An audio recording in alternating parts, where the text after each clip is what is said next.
Nemo Radio is on the air. A, B, C. A, always, B, C, closing. Always be closing. Always be closing. Surely you can't be serious. I am serious. And don't call me Shirley. Put that coffee down. Coffee's for closers only. Come after me! I'm a man! I'm 40! Hey, it's John Nemo. Welcome back to another episode of Nemo Radio. I want to start with something very controversial. You know me. I love to throw out the controversy. I'm wondering, are referrals just completely worthless in today's day and age? Are they necessary? And let me unpack this a little bit, because I just had a call with someone who was, and I quote, a referral, and it fell into a pattern that I've seen time and time again over the years with quote unquote referrals. So obviously, you know, that's one of the pillars that everyone says to build your business on: referrals. Get more referrals. I live off referrals. It's the best thing ever. And so, at least for me, I'm going to unpack my experience with referrals, and maybe I'm missing something, maybe I'm not. And feel free to email me and correct me if I'm wrong. John@nemomediagroup.com. I am legitimately curious if I'm missing something. But here's what my experience has been, including today's call. So we have lots of great clients. We do done-for-you LinkedIn lead generation services, and we'll often have people come and say, yeah, I got referred to you. And I'll be like, oh, okay, who referred you? And they'll be like, Sally or Steve or Bill or whoever. And I'll be like, oh, yeah, okay, what did they say? And they'll be like, well, they said you're the LinkedIn guy, so I should talk to you. And what I found on today's call was, despite the fact that one of our clients said, hey, you should call John Nemo, he's the LinkedIn guy, we use him, he's great, this prospect wasn't really sold on me. They watched one video that I had, right? One of our kind of done for you services videos, and we're like, oh, cool video. But they weren't really indoctrinated to my brand. They weren't really bought into all my content. They hadn't read my books. They hadn't been listening to my podcast for months. They hadn't been watching lots of different videos. They hadn't been looking at my website. They basically were like, yeah, I'm a referral from one of your clients. But what happened on that call was, they had all sorts of objections that normally don't come up. And these objections were things like, well, you know, would it really work for a business like mine? Have you worked with a business just like me? What guarantees do you have? What other questions? Do you really understand my industry? And it was just, it kind of threw me off a little bit, because I'm like, I typically don't run into that. You know, and I quickly found myself losing kind of leverage on the call. You know, the leverage I like to have normally, and I tried to regain it on this call, was to say, well, listen, the way I've set up my agency is I kind of handpick my clients, and this is true because I work directly with you. So like, I literally personally do your LinkedIn lead generation strategy. I personally rewrite your LinkedIn profile and your company page. I personally interview you and write content for your ebook or whatever content we're going to create, case studies, webinars, podcasts. We've done all of that. I personally create the strategy and the content. And I've just chosen that model because, you know, over the years, I've found that it's more effective and efficient, a better way to do it for me. And it gets the clients better outcomes, better results when I'm doing it myself and hands-on. So as a result, of course, I can't scale myself to have 500 clients at a time, right? So that gives me good leverage typically, but only if the prospect comes into my world going, oh man, loved your book, love your videos, love your podcast. I've read all your tips. It totally resonates. I love your story. I love your brand. I love how you have fun with yourself.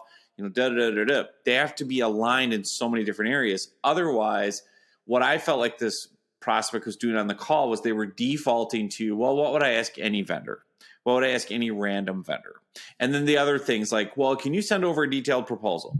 Can you do this? Can you do that? And it was like, these are things that normally I don't have to go through. These are hoops I don't normally have to jump through because of how a person has come into my world. And so that's why, and I've seen this time and time and time again over the last few years with referrals, even referrals in an industry where our client is killing it and the other people know that. And the other people go to our client and say, hey, you're killing it in our industry. What are you doing? And they'll be like, oh, I'm using LinkedIn. This is the guy's company. You should hook up with them. And they'll come to me and they're still not sold. They still have And I think what's missing in these referrals, at least to my belief, is a personal kind of comfort level and personal connection with me, the brand, the approach, having read enough stuff, having listened to enough, having watched enough to really feel like, yeah, he gets it. I like his style. I like his personality. I love his tips. It makes total sense. It totally resonates, as opposed to, well, I need to sell my house, and so said you're a good realtor. I guess we should talk, but I'm a little like I haven't had good, like there's just so much back and forth that goes into this. And so it's interesting because I've personally kind of shied away from kind of courting referrals and saying, yeah, refer me everyone, because what I've found is the quality of a quote unquote referral can be all over the map. What I would consider a great referral is, hey, I use John Nemo. Let me show you behind the scenes of how awesome everything is. Here, I'm going to show you the results I've gotten. I'm going to show you the content they created for me. I'm going to show you the strategy they came up with, or I'm just going to tell you all of that. I'm going to explain to you how, and this is what one of my clients recently said, working with John felt like I had someone who could finally put everything into my head into clean, coherent writing that was pitch perfect, and it was exactly how I've always wanted to express myself in an ebook. Like I literally had a client say that, like, can I hire you to follow me around all day so I can just talk and you can turn it into great content because you're so good at that. You took my transcript, you took our interview, and you crafted this great ebook. I wish I could just hire you to follow me around and I could just talk out loud and riff, and then you could create great content from it. So I want that type of referral. So someone says to their friend, like, this is what he did. This is why I love his content. That's a much different referral than, yeah, he's my LinkedIn guy. You should call him. And what I'm finding is, and obviously it's a sensitive issue because with your current clients, you don't want to be like, don't send me referrals or you better pre-qualify. But I even think of how I approach things. If I want to refer someone, my business coach or a different vendor, I will like sell them. I will like sell my friend on, you got to use them. Here's why my coach is the best. Or you got to use my insert the blank. They're the best. Here's why. You won't believe how they went above and beyond and did this and this and this. And I don't know that many people do that. Or maybe a lot of people will say like, oh yeah, I'm big on referrals. I'll refer you tons of business. But it's simply just giving your name out. And that's really no different than being on Google. Like there's no real power and emotion and attachment behind it. So when the prospect comes in, they're just like, well, yeah, they said I should call you. They gave me a name, basically. Who needs a plumber? Oh, use my guy, Larry. As opposed to use my guy, Larry. Here's why I love him. He shows up on time. He will go above and beyond. Like he saved us money because, another place had quoted us a repair we didn't need. And Larry was like, listen, you don't really need that. You can get away with this. I'm not here to try to pick your pocket. I'll be honest with you. You don't need this done. But I did notice over here that this might be going out. Don't need to do anything today, but maybe in 3 months, set a reminder. Like that's which version of Larry would you like in your referral, right? You'd want the one that's, selling Larry the plumber and all the great things he did. And I don't think, and again, maybe you can say I need to train clients to do that, but I'm not asking them to. So what's interesting to me is trying to kind of understand to take those calls with caution, or probably a better way to do it is if I do get a referral, like, hey, I want to talk to you, your client so-and-so said we should hook up. I need to screen that more ahead of time and say, well, what did they tell you about us? Or what do you know about us? Or, you know what, that's awesome. I'm so glad they referred us. They're a great client. We love working with them. Just, my process is a little different. I typically won't hop on a call with you until you kind of jump through these hoops, read my book, watch my video, blah, blah, blah. The reason is I only take on a few clients at a time and I work personally. And that will weed out a lot of people who are like, oh, forget it. I'll just go find a different vendor, which is okay, right? Like there needs to be more nuance to it. And with that said, I'd love your thoughts. If you're like, no way, Nemo, I have an agency or I have a company and I get referrals and I close them all day, every day. Maybe there's a framework I'm missing. I'm always willing to learn. So email me and tell me. But for now, the hill I'm going to die on is I'd still rather use my content as currency, meaning I still want to get people through as much content as humanly possible before I get onto a live call with them to talk about services. So in a perfect world, they've read my books, they've listened to the podcast, they've watched my YouTube videos, they've been on my website, they've read my blog, they follow my LinkedIn tips, they get my emails, which is another big thing because I found that those are such easy leads to kind of close and follow up with, and the built-in trust, the built-in connection. The other thing with this call today was we had no rapport. Like they did not come in going, we didn't click with our personalities because they were way out of left field.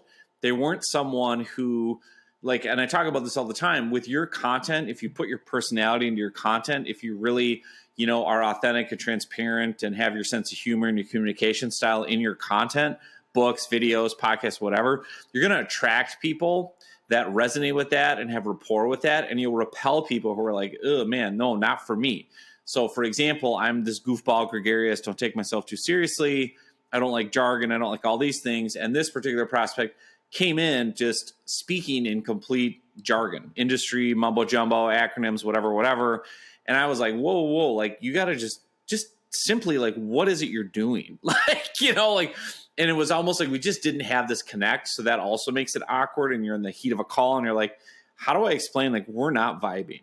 Right. And to have that abundance mindset to basically say, well, listen, like, I'm not sure this is the right fit. What are you really looking for? And what, why would you think? And I tried to get into that. And how urgent is this really? And what did our client so-and-so tell you about me? And it was just like, oh, you're the LinkedIn guy.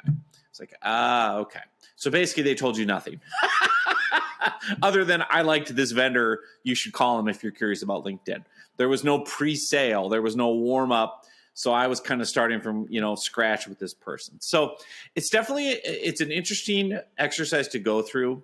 It's not something I've ever had massive success with. I even think back to when I was really big with online courses, my LinkedIn Riches online course and all the other ones.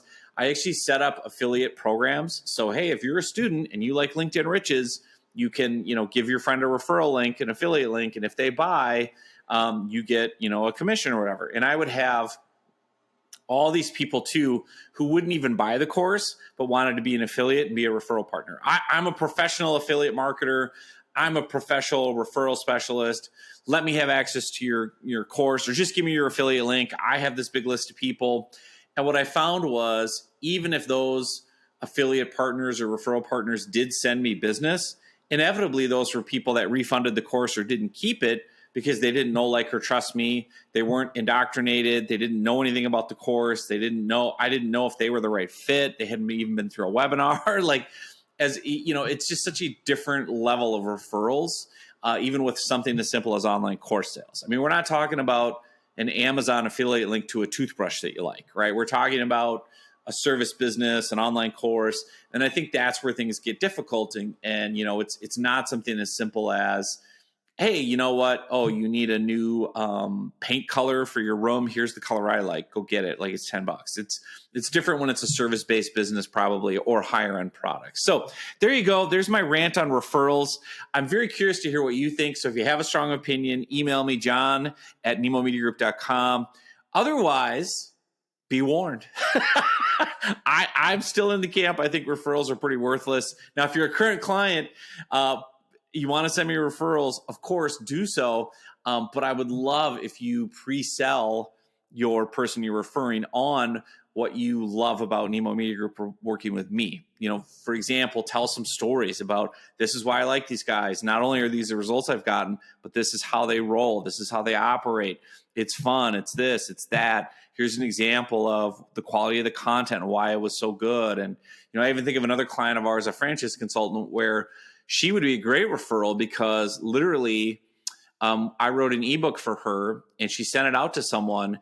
And the person said, actually, I was already, looking to engage with someone from your franchise consulting company, but I'm going to switch to you based on your ebook. I really like your story more, I like your approach more. I feel like I know you now after reading this 3,000 word ebook. So I'm going to switch to you. And that person's actually, it looks like, going to move forward and buy a franchise with her. So that would be a great referral for me if she says that to the next franchise consultant who talks to her and says, yeah, you got to use John. Here's why. His ebook for me was so good. Somebody switched from a different consultant inside our organization to me. Like, that's the kind of content you're going to get with these guys. So there you go. Hope you found it helpful. Appreciate you so much. And we'll see you soon on another episode.